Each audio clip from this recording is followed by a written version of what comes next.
Bismillahirrahmanirrahim. Assalamualaikum warahmatullahi wabarakatuh. Selamat pagi anak-anak. Apa kabarnya hari ini? Semoga kita dalam keadaan sehat walafiat dan juga selalu dalam lindungan Allah Subhanahu wa taala. Pelajaran hari ini yaitu pelajaran ke-6 akan membahas tentang kisah keteladanan Nabi Yusuf alaihissalam dan Nabi Syuaib alaihissalam. Hari ini kita akan membahas tentang kisah keteladanan Nabi Yusuf saja. Seperti biasa, sebelum kita memulai pelajaran, marilah sama-sama kita berdoa dengan membaca surat Al-Fatihah dan doa agar diberikan ilmu yang bermanfaat. A'udzu billahi minasyaitonir rajim. Bismillahirrahmanirrahim. Alhamdulillahi rabbil alamin. Ar-Rahmanir-Rahim. Maliki yaumiddin. Iyyaka na'budu wa iyyaka nasta'in. Ihdinas siratal mustaqim. Siratal ladzina an'amta 'alaihim ghairil maghdubi 'alaihim waladdallin. Amin. Bismillahirrahmanirrahim. Rabbi zidna ilma warzuqna fahma. Amin ya rabbal alamin. Nabi diutus oleh Allah Subhanahu wa taala untuk menjadi teladan bagi umatnya. Allah Subhanahu wa taala berjanji untuk mencintai siapapun yang mencintai kekasih Allah Subhanahu wa taala. Jika kita bersungguh-sungguh mengenal dan meneladani kisah para nabi, Allah Subhanahu wa taala pasti mencintai kita. Kisah keteladanan Nabi Yusuf alaihissalam yang pertama yaitu Nabi Yusuf alaihissalam bermimpi. Allah Subhanahu wa taala memberikan kedudukan yang mulia kepada Nabi Yusuf alaihissalam. Nabi Yusuf alaihissalam juga diberi ilmu berupa tafsir mimpi. Nabi Yusuf alaihissalam merupakan putra dari Nabi Yakub alaihissalam. Nabi Yusuf mempunyai adik kandung bernama Bunyamin dan 10 saudara yang berbeda ibu atau kakak-kakak Nabi Yusuf. Ayah Nabi Yusuf sangat dekat dengan Nabi Yusuf setelah ibu kandungnya yang bernama Rachel meninggal dunia. Saat ibunya meninggal, Nabi Yusuf baru berusia 2 tahun. Kedekatan Nabi Yusuf dengan ayahnya menimbulkan rasa cemburu 10 saudaranya yang tidak seibu. Mereka mulai tidak menyukai Nabi Yusuf, apalagi wajahnya Nabi Yusuf lebih tampan daripada saudaranya yang lain. Suatu hari Nabi Yusuf bermimpi melihat 11 bintang, matahari dan bulan, semua bersujud kepadanya.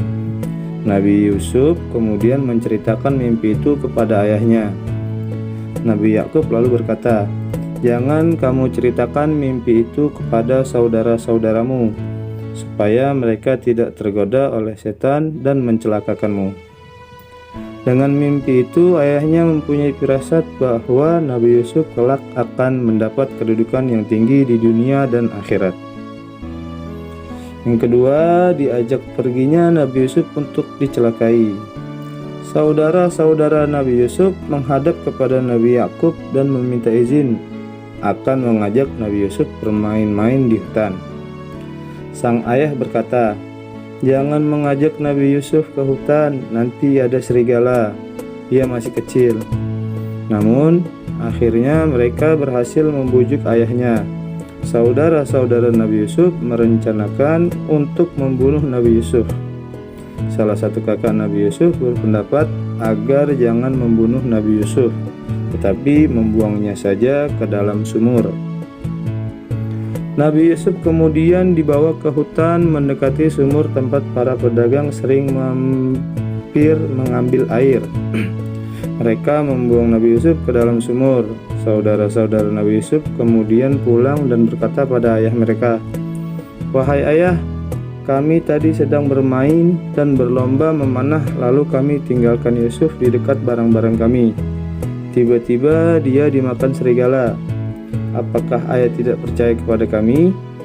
Mereka menunjukkan bekas baju Nabi Yusuf yang berlumuran darah palsu. Ayahnya pun berkata, "Sebenarnya hanya dirimu sendirilah yang memandang baik urusan yang buruk itu. Hanya bersabar adalah yang terbaik bagiku. Dan kepada Allah Subhanahu wa Ta'ala saja aku memohon pertolongannya terhadap apa yang kamu ceritakan." Yang ketiga, diselamatkannya oleh saudagar. Tidak lama kemudian, ada saudagar yang melewati sumur itu dan mampir untuk mengambil air. Ketika menurunkan timbanya, Nabi Yusuf berpegangan pada timba dan ikut ditarik ke atas. Saudagar itu terkejut, bukan kepalang mendapati anak kecil bergelantungan di timbanya. "Oh, ini ada seorang anak yang bisa kita bawa dan kita jual sebagai barang dagangan." Sesampainya di pasar, Nabi Yusuf dijual. Pembelinya adalah penguasa negeri itu. Sang pembeli meminta kepada istrinya Zulaikha agar memperlakukan Nabi Yusuf dengan baik. Waktu berjalan terus, lambat laun Nabi Yusuf menjadi pemuda yang cerdas. Pada suatu ketika, raja pun bermimpi melihat 7 ekor sapi betina yang gemuk dimakan oleh 7 ekor sapi betina yang kurus, 7 tangkai gandum yang hijau dan 7 tangkai gandum lainnya yang kering. Raja segera mengumpulkan para penasihat untuk menjelaskan makna mimpinya. Namun, tak seorang pun bisa menjelaskan makna mimpi itu. Seorang pelayan melapor pada raja, "Baginda, saya punya informasi tentang orang yang pandai menjelaskan mimpi. Maka utuslah aku kepadanya." Pelayan kemudian diperbolehkan menemui Nabi Yusuf di penjara dan menceritakan perihal mimpi raja. Ketika itu Nabi Yusuf sedang dimasukkan ke penjara meskipun tidak bersalah. Nabi Yusuf menjelaskan kepada raja, "Hendaklah kalian bercocok tanam 7 tahun berturut-turut. Kemudian ketika kalian panen, hendaklah menyimpan makanan-makanan dengan cara membiarkan tangkainya, kecuali sedikit untuk dimakan. Sebab setelah 7 tahun itu akan datang 7 tahun kemudian masa yang amat sulit. Pada masa sulit tersebut, kalian akan menghabiskan simpanan makanan tersebut. Setelah itu akan datang tahun di mana manusia diberi hujan dengan cukup dan mereka akan memeras anggur." Raja tertegun dengan penjelasan Nabi Yusuf yang masuk akal. Kemudian raja mengangkat Nabi Yusuf sebagai pejabat negara urusan pangan. Selanjutnya yaitu Nabi Yusuf alaihissalam menduduki jabatan. Mulailah Nabi Yusuf menjadi pejabat keuangan. Lalu datanglah masa sulit sebagaimana mimpi yang ditafsirkan Nabi Yusuf. Orang mulai memburu bahan makanan dan berduyun-duyun datang ke gudang makanan yang disediakan kerajaan. Tampak di antara mereka adalah saudara-saudara Nabi Yusuf alaihissalam. Nabi Yusuf mengenal mereka, sedangkan mereka tidak mengenal Nabi Yusuf lagi. Mereka mengira Nabi Yusuf sudah lama meninggal dunia. Saat itu Nabi Yusuf mendekati mereka dan bertanya tentang asal-usul daerah dan keluarga mereka.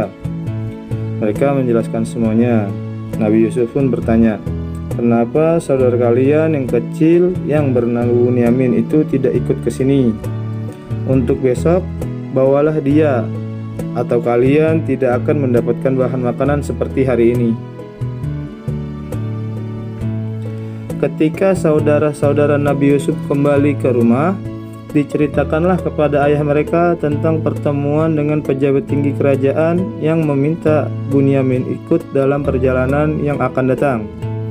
Tentu sang ayah khawatir kejadian yang pernah menimpa Nabi Yusuf terulang kembali. Namun karena persoalan makanan sangat penting, akhirnya Bunyamin diizinkan untuk ikut.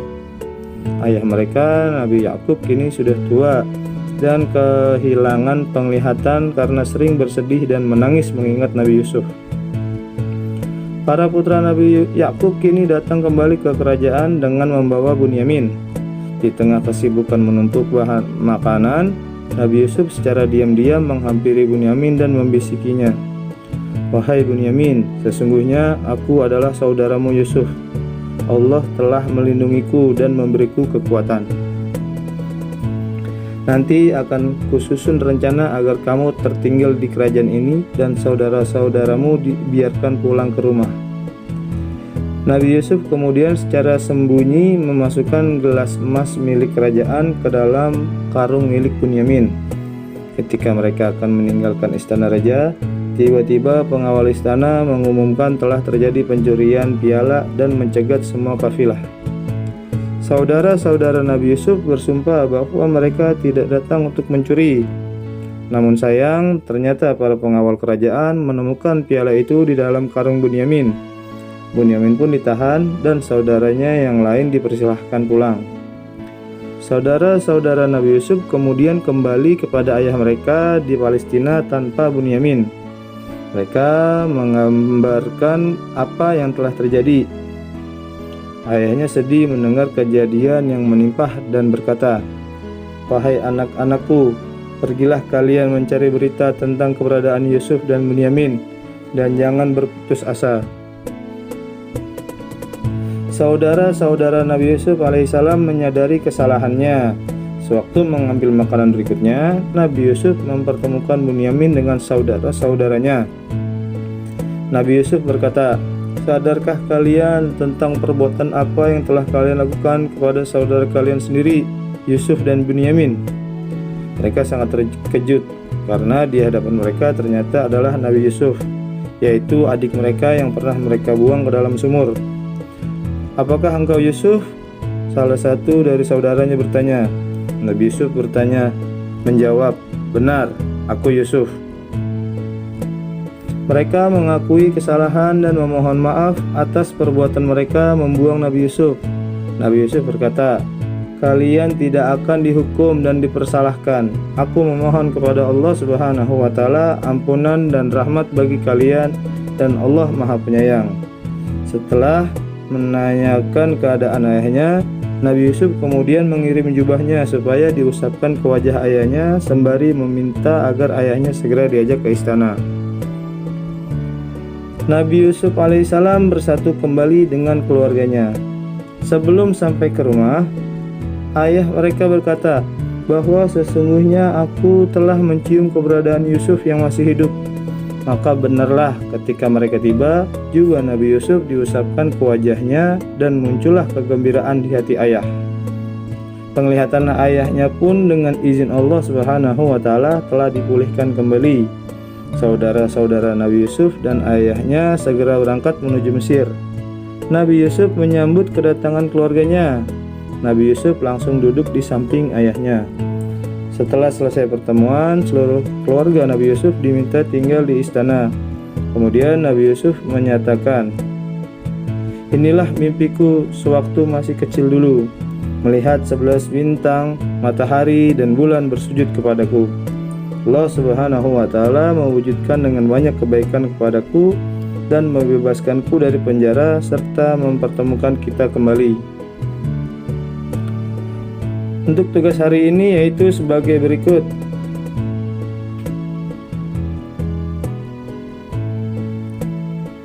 Mohon dikerjakan dengan cara dan bacaan soalnya seksama.